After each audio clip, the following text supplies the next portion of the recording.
Please welcome the retired judge of the Supreme Court of India and Parsi Zoroastrian priest, Rohinton Nariman.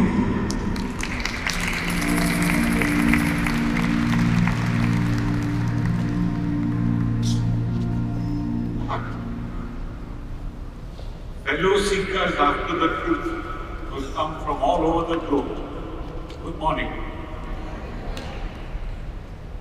I am going to speak to you about an aspect of human rights which is not usually touched upon, namely about how prisoners continue to retain some of their human rights and as to what should be done to rehabilitate them. Now, the story of human rights is really inextricably bound up with the struggle against human wrongs. We have been governed by monarchies for the last 1,000 years. And barring emperors like Cyrus the Great of Persia, who not only went out of his way to liberate peoples who were enslaved, but also did the affirmative thing of rebuilding the temple or providing funds to rebuild the second temple that was destroyed in Jerusalem. Most monarchs have been absolute, and we as human beings have been subjugated to terrible things. Now, I find that in the last couple of centuries, we've had these colonies of both Asia and Africa, and they've shed their yoke in the last century. And with their shedding their yoke, human rights have come into focus again in constitutional democracies which now follow the rule of law. It took billions of lives in two world wars for the UN ultimately to come out with a declaration of human rights. It was done in 1948. And three of them are important from my point of view today. One of them is how courts, that is number 8, are instrumental in enforcing these rights, because otherwise they are meaningless. The other is number 5, where you do not have cruel and inhuman punishments imposed.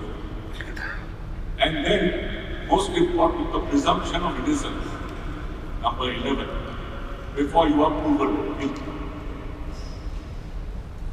It took our courts and the courts in this country many years before they recognized that prisoners have human rights, even within prison cells. This country stated in 1974 that there is no iron curtain between the Constitution and their rights. We did pretty much the same in India as well, but this was in the 1970s. And it took till 1990 for the UN to come out with an important declaration as to prisoners' rights. Now, this declaration again has 3 extremely important articles, and it's the last article on which I will dwell. The first is that when a prisoner enters a cell, he does not shed human rights. He continues to have every other right, short of the right of movement, for which he is incarcerated. So, the right to practice religion, the right not to be discriminated against, the right to life, liberty, property, all remain with the prisoner. Also, the other 2 articles make it clear that once a prisoner is out of jail, it's important that he be rehabilitated. Now, vocational guidance, etc. is good, and that is Article 8. But it's Article 10 that is the focus of today's short talk, which is a general rehabilitation so that he does not continue with criminal activity after he is dead. Now, the first important realization is that a prisoner requires a spiritual awakening. If there is no spiritual awakening, then he is going to do exactly what he did earlier and maybe worse after he leaves here. And I can't think of a better method of spiritual awakening than to follow the lead given by the father of my great nation, India, Mahatma Gandhi. And the lead given by this great leader was the holding of prayer meetings every day. And at those prayer meetings, what was read was from different scriptures so that a feeling of fraternity came among everybody. And everybody realized that everybody else's faith was as valid as his own. Now imagine if in jail you were first to read from the Old Testament, and let's say from the Psalms of King David, and prisoners were to be told that they will lift up their hands up to the hills from whence coming their help, and that their help coming from God. All that, the Lord is my shepherd, I shall not want, very important, because He provides everything. He maketh me to lie down before green pastures, He provides me before the still waters, etc., etc. Imagine being told about the Sermon on the Mount, and that the meek and not the violent shall inherit the earth. Most important, that you turn the other cheek when violence is meted out, which is nothing but the basic principle of the great giant faith, ahimsa, which has been taught to mankind for thousands of years, much before Christ.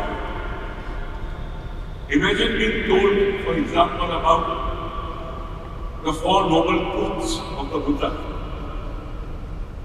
It was like an immediate terminality that suffering is something which exists, and in order to get rid of suffering, what one must do is to channel desire, not curb it or close it completely. And that you do by following the Great Eightfold.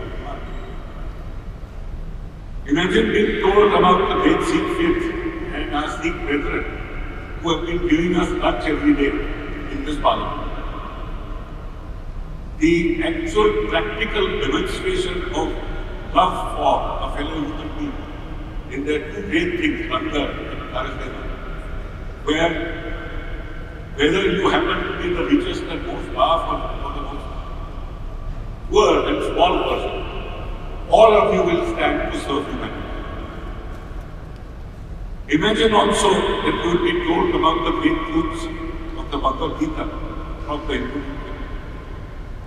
Namely, that you are all bound in the coils of action. You cannot get away from action. So what you must do is to renounce the fruits of action. Imagine then being told about the great truths from the Holy Quran. That God is the God of justice, but He is also merciful. He is also compassionate. Imagine being told about the great truths from my religion, the Zoroastrian religion. The simple but profound holy triad, good thoughts, good words, good deeds. And this comes in a verse of the Gathas, which Rathushra himself sang, stating that he was instructed about this after he actually saw God with his mind's eye. Now this, and let us say the wisdom literature of the Confucian councils, we had them also represented in this parliament. Confucius would often say that it is important to abandon your frail things, and very important to realize that if you see right and you do not do it, you lack courage. Lao-Tzu, for example, also said that it's important not to be violent in life, it's important to be passive, to accept what nature holds out, so that you may live peaceably with others. I have a particular favorite, which is from the sayings of one of our very great chief priests who lived about 1700 years ago, a man called Adarpan Paraspan. And he said things which will give listeners here the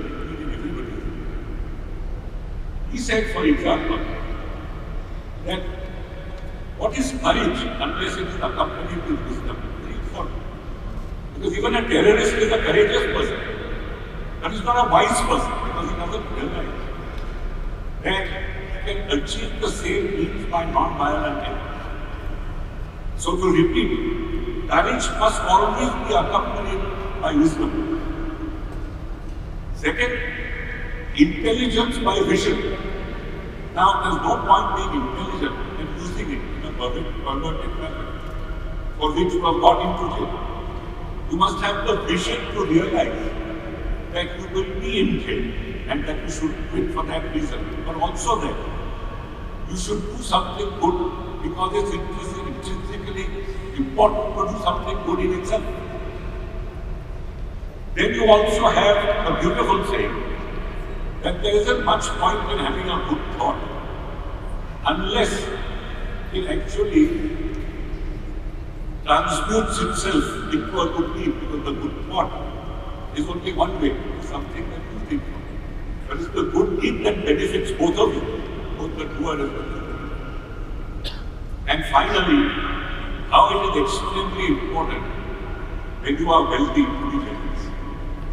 Now, I would only pray that Mahatma Gandhi's vision and Mahatma Gandhi's spirit would enter every single prison wall all over the world, so as to create a spiritual awakening in each prisoner. Because each prisoner is in prison, because his spirit has been left untouched. And it is in jail that this great spiritual awakening can take place if we follow the Gandhi vision. And if we do so, we will all look forward to a better tomorrow. Thank you all very much.